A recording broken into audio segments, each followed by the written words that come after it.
lembrando, nós estamos indo para 7 anos de estudo, gente. Olha que glória. Parece que foi ontem que a gente iniciou e nós já estamos indo para o 7º ano de estudo profundo da filosofia, buscando agora novas vertentes, novas portas, aliando-se à medicina, a medicina alternativa, né, o nosso corpo, as doenças psicossomáticas.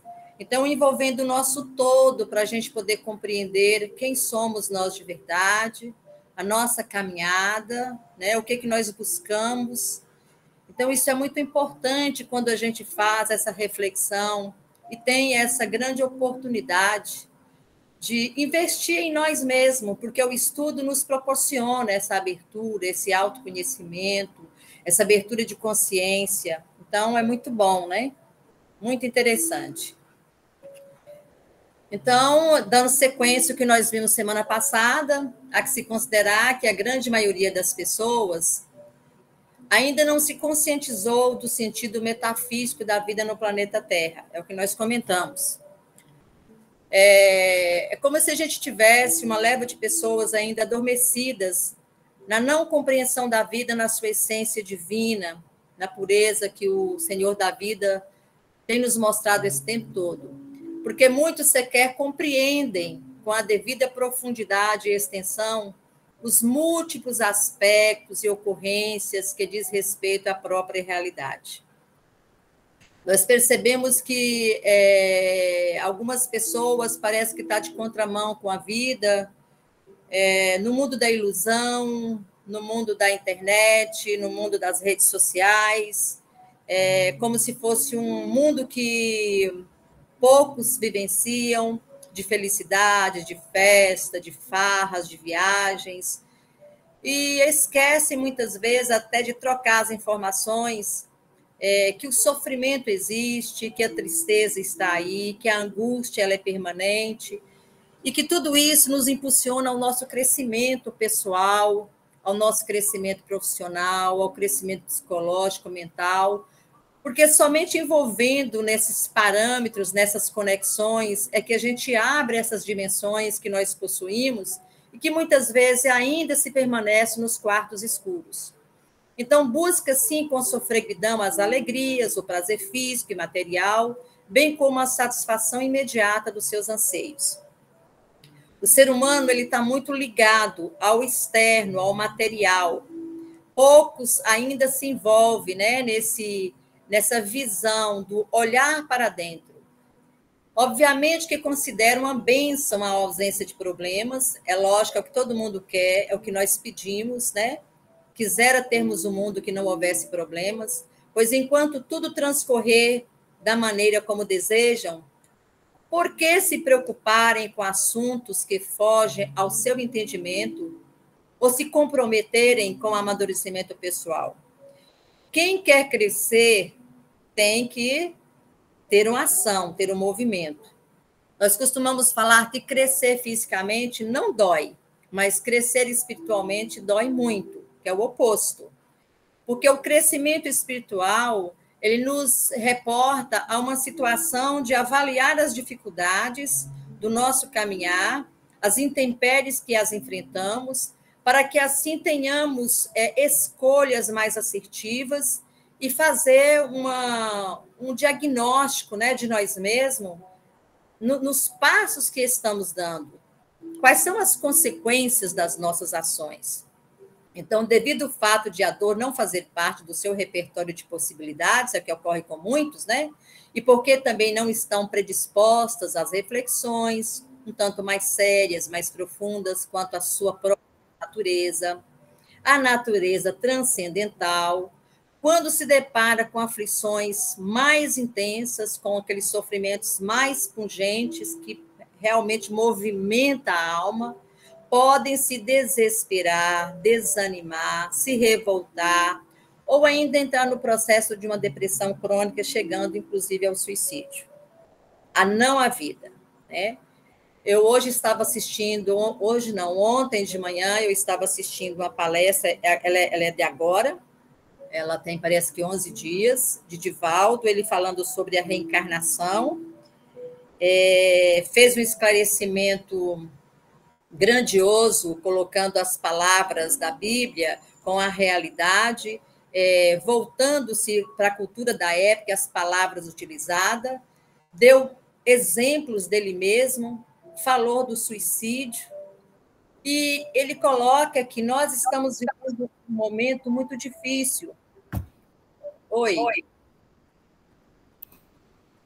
Que nós estamos vivendo um momento muito difícil, muito delicado, e que teremos um gráfico muito intenso de pessoas depressivas, e que a partir de 2025, aliás, a partir de agora 2023, mas em 2025 nós vamos ter uma intensidade muito grande a respeito das mortes por suicídios. As pessoas não vão suportar a dor e acham que, passando para o outro lado, ela libera, né? Porque não entendem o que é dor física e não entendem o que é a dor moral. E a dor moral, nós sabemos que ela é muito maior que a física, ela machuca muito mais. Então, é bom a gente ficar atento a essas situações, sempre olhar à nossa volta, não só na nossa casa, mas como um todo, para quem compreendem, ter esse amparo, ter esse carinho, ter essa compartilhar, para que as pessoas possam, de repente, estar reportando as suas dores e serem auxiliados. Dessas palavras, podemos afirmar que aquilo que mais incomoda uma pessoa é o que ele pode prestar maior benefícios, né? Eu lembro muito de Joana de Ângeles. Bendita a dor, porque a dor ela nos rebela, né? A tomar uma atitude, a enxergar a verdade, mesmo que ela venha como um momento de revolta a princípio, mas ela faz a gente caminhar, ela proporciona uma ação, um movimento, porque a impele a outras descobertas e as mudanças.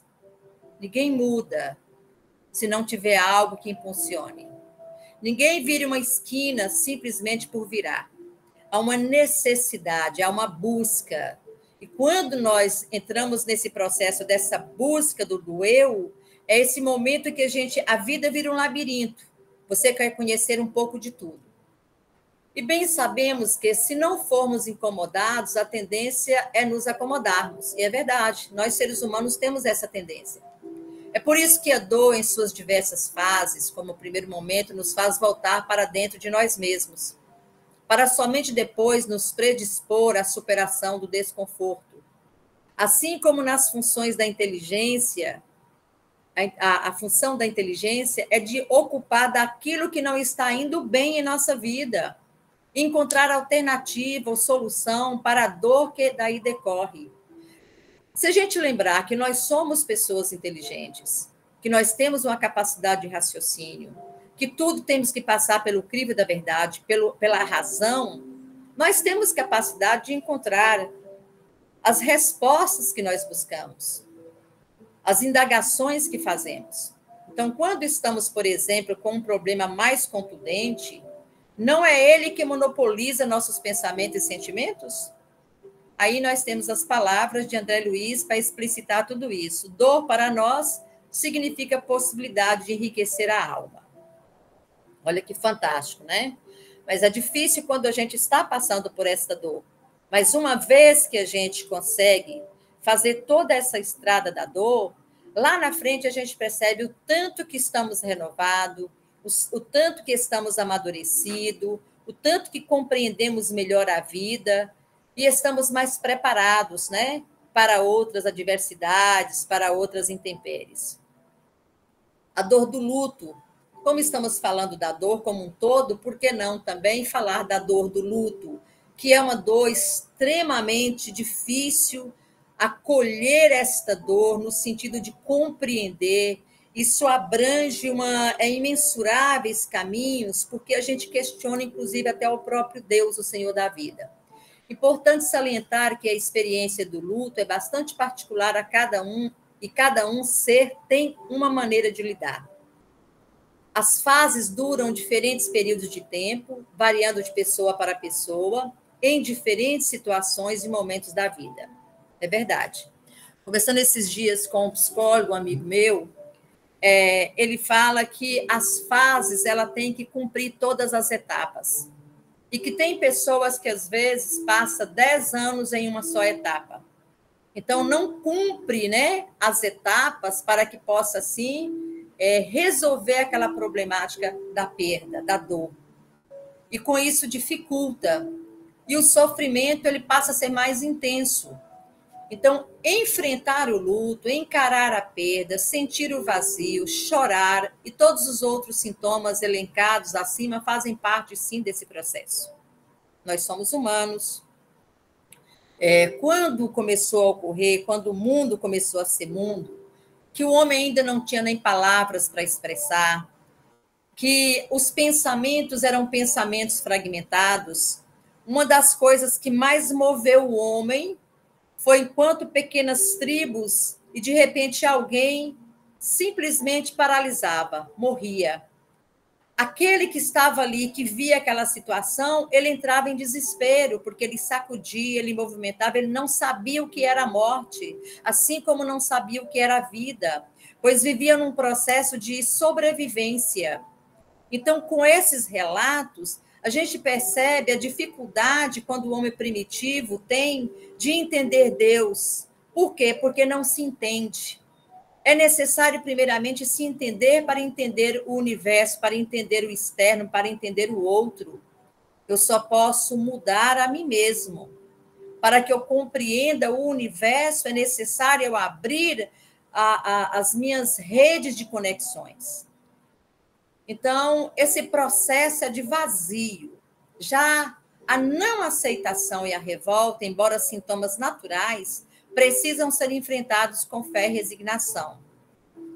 É um momento muito, muito delicado, muito único, muito singular, muito ímpar, porque cada um ele vai vivenciar a sua dor e atravessar o momento de acordo com a sua própria condição, a sua fé, o processo da resignação, porque o que vem primeiro é a revolta.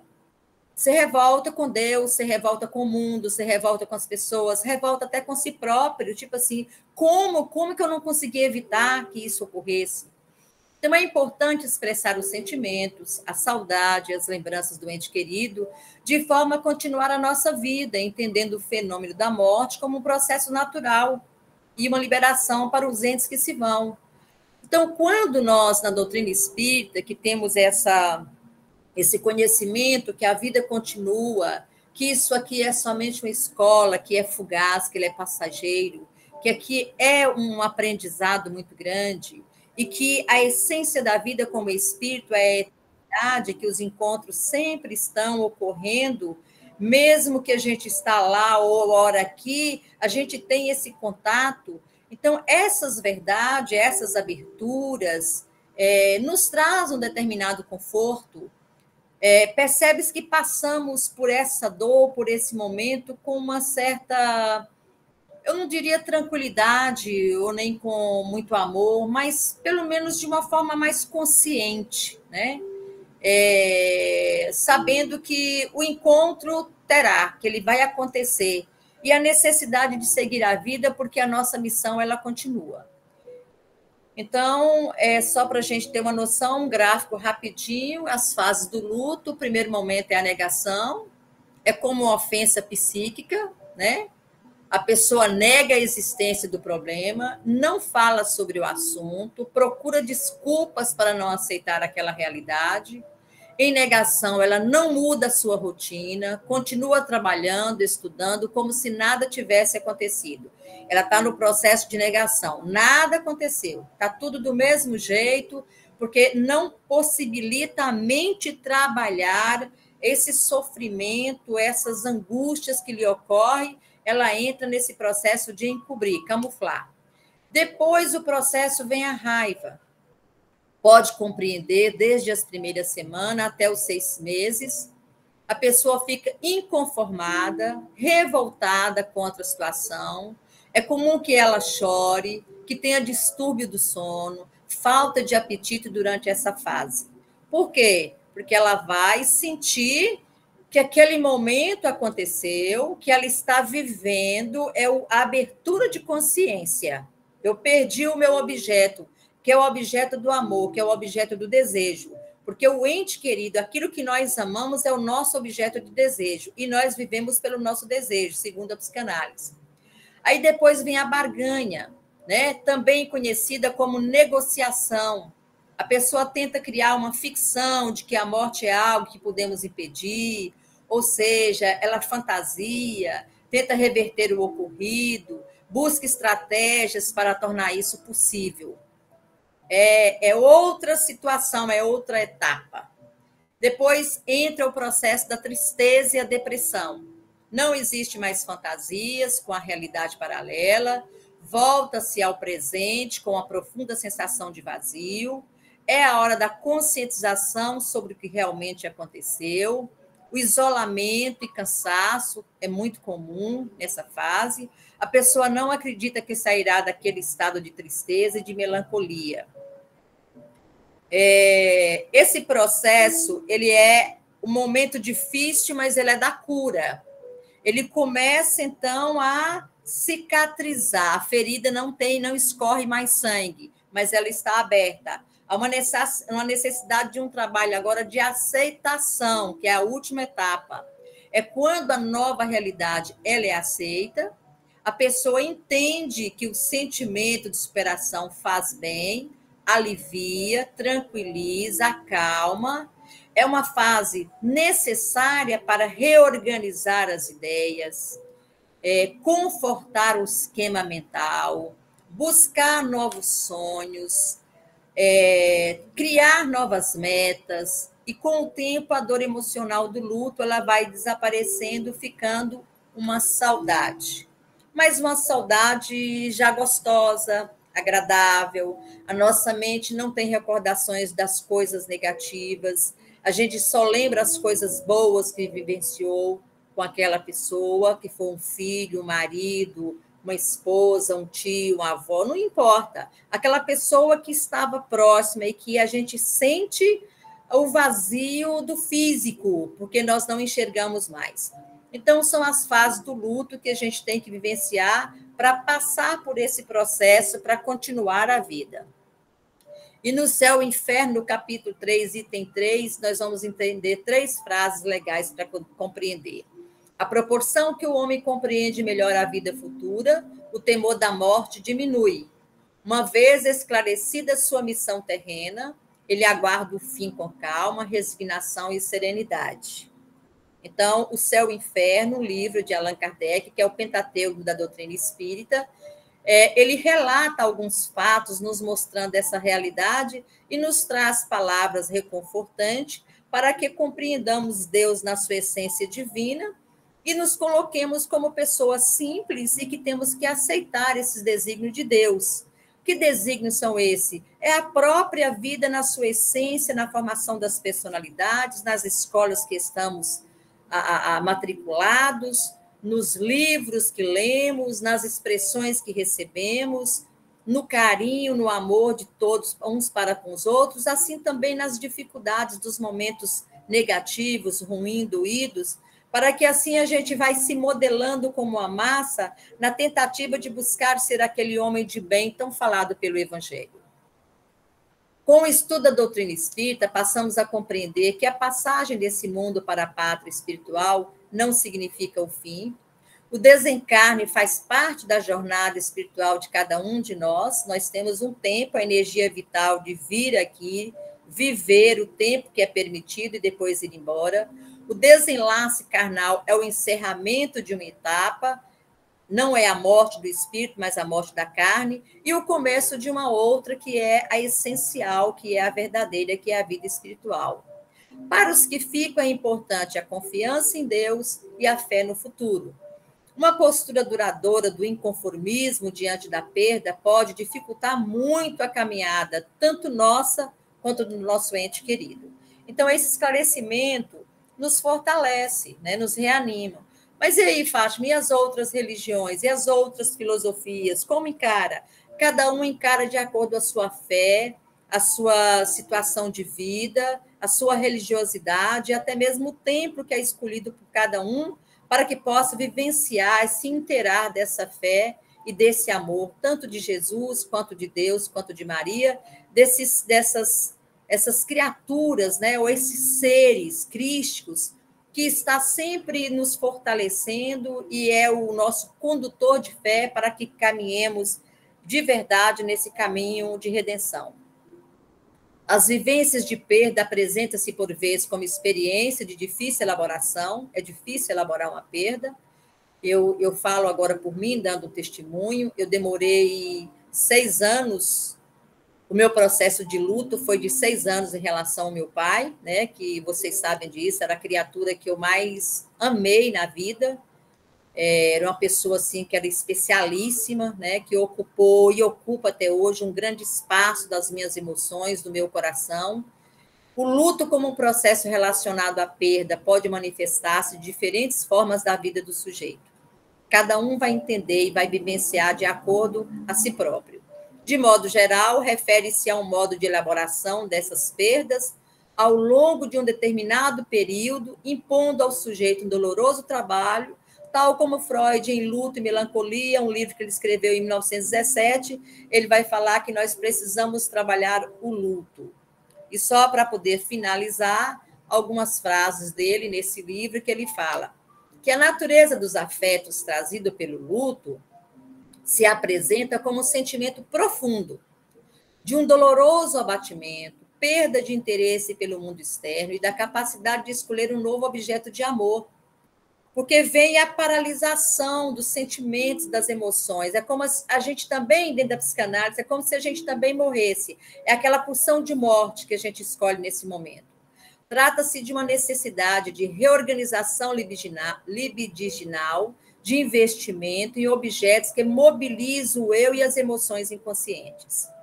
As emoções inconscientes, elas não estão sob os nossos controles, mas ela, de uma certa forma, ela é responsável pelo movimento, pela ação que nós temos e pela dor que sentimos, né?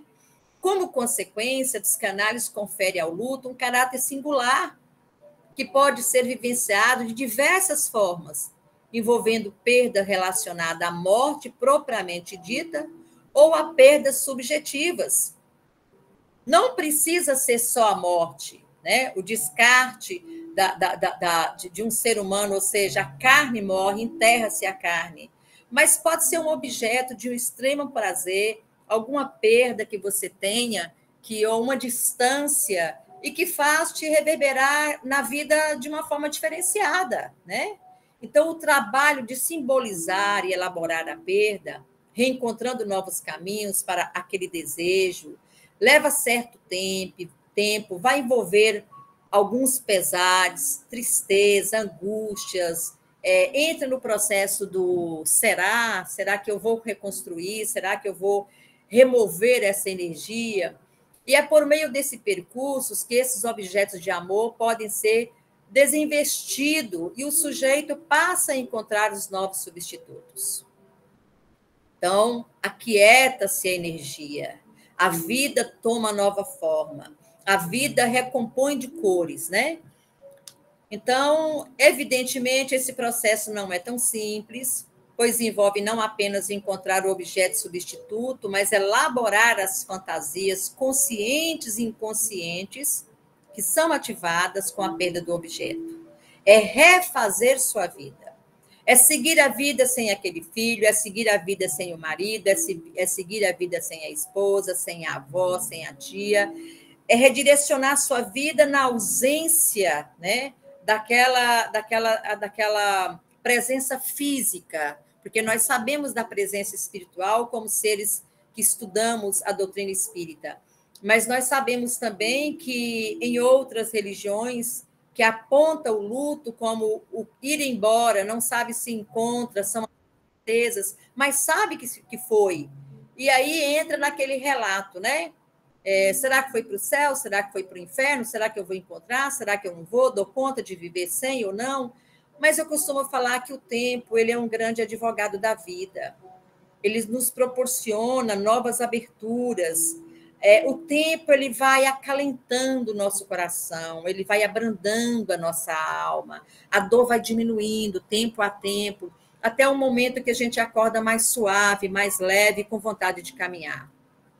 Então, o processo de luto é, portanto, um redimensionamento das fantasias, defesas do psiquismo, em busca de um novo equilíbrio, em busca de novas forças.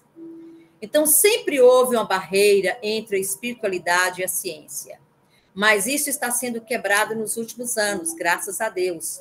Pois a ciência, a medicina, ela tem produzido muito artigos científicos, pesquisas, experimentos, com resultados bem que evidencia a verdade, a ciência comprovada. E aí vem o sinergismo, ou seja, o trabalhar junto. Por que não? A medicina ou a ciência e a espiritualidade. Nós já temos no Brasil grandes faculdades que já têm aula de espiritualidade e ciência. Já estão se reportando para as salas, para os hospitais. Essa semana eu vi um vídeo maravilhoso, um cirurgião, à medida que ele entrou na sala para fazer a cirurgia, ele abre os braços e vai falando e pedindo a Deus que naquele momento possa socorrê-lo, para que suas mãos possam ser direcionadas da melhor maneira possível, que tudo seja feito na vontade dele, e os outros passam a seguir. Então, são modificações, porque nós sabemos que naquele momento puxa-se a energia do bem, a corrente do amor, e isso fortalece, inclusive até para quem está naquele momento em uma mesa, que ainda não foi anestesiado, essa espiritualidade se abre, ela avança, e ela une gotículas, né, de energia positiva, de força, de fé, de esperança. Então, os valores positivos ajudam a enfrentar o sofrimento, aumenta as possibilidades de cuidado, que reduz o custo da medicina tradicional. Às vezes, nós nos apegamos muito à medicina, achando que só os remédios resolvem, né? Que precisamos gastar tubos de dinheiro com médicos especialistas. E a gente também tem que lembrar que hoje abre-se novas portas para uma ciência ou para mesmo situações, ações, movimentos de energia para curar as pessoas que estão doentes, que estão com as doenças psicossomáticas, que precisa de transformar, de reconfigurar a vida. Então, são os conhecimentos e as práticas ancestrais, geralmente vistos como subjetivos, ganham cada vez mais respaldo dentro da ciência, da própria medicina, têm bons resultados e vem emergindo em um modelo que combina tanto com as modernas tecnologias, com o conhecimento ancestral. Nós temos, então, a medicina alternativa. A gente vê muitas criaturas sendo tratadas, aliadas-se à medicina tradicional com essa medicina alternativa. Estudo já comprova que a espiritualidade, não necessariamente ligada à religião, vamos ficar atento a isso para a gente compreender, por exemplo, tem efeitos positivos sobre quem passa por algum sofrimento, seja físico, emocional ou mental. Espiritualidade, né? Às vezes a pessoa fala assim, eu sou espiritualista. Qual a religião que você é? Eu sou espiritualista. Ela não tem uma religião. Para ela não tem uma religião. Ela é espiritualista. O que é espiritualista? Né? Como é que a gente pode conceituar isso? Então, antes que a gente adentre a isso, vamos colocar essa medicina alternativa. Musicoterapia, meditação, os florais, a cromoterapia, a acupuntura, massagem, os óleos, né? A agricultura, da ovelha, esqueci o nome, deu branco, gente. A maceração de ervas, que é do nosso passado. Então, assim, a natureza, tudo que envolve o nosso bem-estar, o silêncio da alma, ele é uma medicina alternativa. Aí nós temos a acupuntura, massoterapia, auriculoterapia, que bom, homeopatia, naturalista, e nós temos outra que é a aerologia, né? É muito falada, a hidroterapia. E quando a gente ela está muito em evidência, porque descobre-se as doenças com antecedência através dos olhos, tem estudos. Os olhos, para nós, é o espelho da alma. Então, nós conhecemos as pessoas através do olhar, né?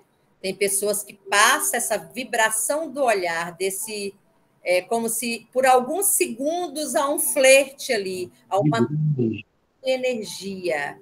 Aí é que a gente consegue ter aquele embate, né? Do abrir a porta. Eu bato e alguém abre. Eu olho e recebo essa projeção desse olhar. Aí a gente fala assim, eu tenho a impressão que eu conheço aquela pessoa. Ocorre muito com a gente. Assim também quando você bate o olhar em alguém e que você sente, né, de ruim, coisa ruim. Nossa, que olhar esquisito, me passou uma energia negativa. Então, por isso que a gente fala que os olhos é o espelho da alma. As terapias complementares dessas todas que já relatamos e outras mais, essas terapias envolvendo a espiritualidade têm ajudado ao tratamento de diversas doenças. A medicina complementar não quer pedir ao paciente para deixar de tomar o antipertensivo. Nunca quem trabalha com a medicina alternativa tem o direito de chegar para você e falar, ó, não tome mais os remédios.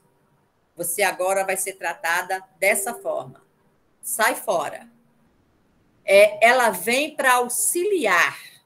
Ela vai chegando para ir tomando conta para fazer uma movimentação energética. Então, ela quer chegar ao paciente hipertenso e propor uma meditação, fazer uma acupuntura, utilizar de remédios homeopáticos. E o que alguns estudos têm demonstrado é que essas terapias complementares têm auxiliado a medicina tradicional e até diminuído a quantidade de medicação hipertensiva do paciente. Tavares, né, que está colocando sobre isso aí, como ele trata os pacientes dele. Paciente em fase terminal, em quadro de doenças graves e até quando não há possibilidade de cura, a espiritualidade se apresenta como uma ferramenta para tornar a rotina do paciente mais leve, mais suave, mais tranquilo, oferecendo uma percepção menos traumática, né? Naquele momento que envolve a morte. É uma preparação. É importante que o médico e sua equipe estimule o contato do paciente com o seu lado espiritual, né? Busque a sua fé, busque o que você acredita, mentaliza coisas boas, entra em sintonia com o universo, conecta com as forças divinas. A ausência de espiritualidade é um fator agravante do sofrimento de forma significativa, e a presença da espiritualidade significa uma vivência mais amena, menos sofrida, de quem se aproxima desse momento e daqueles que estão em torno deles. Então, é um momento muito delicado, mas que a família tem que estar muito próxima, né, para esse auxílio, esse compartilhar, esse aconchego. E a espiritualidade ela é expressa através de crenças, dos valores, das tradições e das práticas. Quem tem menos disposição ao perdão está mais disponível a enfrentar enfermidades coronárias. Olha aí. E que também, da mesma maneira, a raiva acumulada pode levar à diabetes. A diabetes é a vida amarga, a amargura da vida, a falta do açúcar, a falta do doce. As instituições ressaltam que a espiritualidade é diferente de religião. Em tese, uma pessoa religiosa, ela é espiritualizada, mas alguém espiritualizado não necessariamente segue uma religião. E às vezes fala, eu não acredito em Deus, mas ela é espiritualizada. Olha que contraste, né? Mas é uma realidade. A espiritualidade é um estado mental, é emocional, ele norteia atitudes, posturas, pensamentos, ações e reações nas circunstâncias da vida de relacionamento, sendo passível de observação e mensuração científica. Como que você vai medir a atitude de alguém pela fé? Existe régua para você medir alguém? O fato de alguém falar, eu não tenho religião. Às vezes ele não fala, eu não acredito em Deus, eu não tenho uma religião, mas eu sou espiritualista.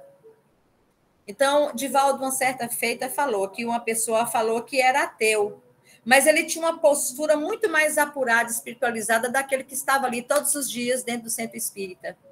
Então, quando a gente, ainda nesses conceitos pequenos, que a nossa mente não se abre para entender de uma forma mais grandiosa, a gente acha que quem tem religião tem fé e é espiritualizado. Às vezes a pessoa só tem a religião, mas ela não tem fé e não é espiritualizado. E aquele que não tem a religião, ele é espiritualizado, mediante a sua postura na vida, né? Atento sempre ao que ele está fazendo, falando, e que sempre vai coadunando a sua postura, a sua atitude com as suas falas. Só para a gente encerrar esse aqui, para finalizar o assunto, para os centros de pesquisa, há um conjunto de evidências que indicam em diversas expressões da espiritualidade tem impacto significativo na vida da pessoa doente, e, aliás, na sua saúde e no seu bem-estar. Associada a menores níveis de mortalidade, depressão, suicídio, uso de drogas ou mesmo internações e medicamentos. Então, essa espiritualidade, ela se abre nesse momento de dor, a saúde, né, o bem-estar, ele tem uma tendência de indicar um caminho, de se aceitar, até aceitar a própria medicação. Sentimentos comuns a todos os seres humanos pode estar no cerne de boa parte das doenças enfrentadas pela humanidade. São as doenças psicossomáticas. Segundo a própria medicina, a raiva, o rancor, a mágoa, o orgulho, o medo, o egoísmo. E várias instituições do Brasil e no mundo vêm se dedicando a estudar até que ponto a saúde do indivíduo ela é influenciada, literalmente, pelo seu estado de espírito. Então, isso é um estudo de Álvaro Azevedo Júnior, ele é médico diretor da Sociedade de Cardiologia do Estado de São Paulo. Então, está aí só para a gente, né, conhecer melhor. Ele é o diretor do Centro Internacional de Pesquisa do Hospital Alemão Oswaldo Cruz, em São Paulo. Ele está à frente da SBC, da Sociedade Brasileira de Cardíaca, né? Ele faz parte dos estudos profundos sobre a espiritualidade, fatores psicossomáticos, as diretrizes brasileiras que integra todo esse conjunto da prevenção cardiovascular. E a primeira sociedade brasileira de cardiologia do mundo a associar enfermidade moral à doença cardíaca foi a nossa, a brasileira, através desse homem aí, Álvaro Júnior, com vários estudos e experimentos, ele está batendo aí que realmente toda essa situação é que faz com que as enfermidades do coração apareçam. Então, são as doenças psicossomáticas que nós estamos estudando e entendendo que são os nossos vícios, as nossas energias negativas que ainda acumulamos. E aí eu vou parar por aqui, que a gente vai entrar nessa espiritualidade e saúde. Gente, obrigado a todos por esse momento sublime, por essas reflexões. Hoje o povo ficou quietinho, aluno super comportado, ninguém perguntou nada.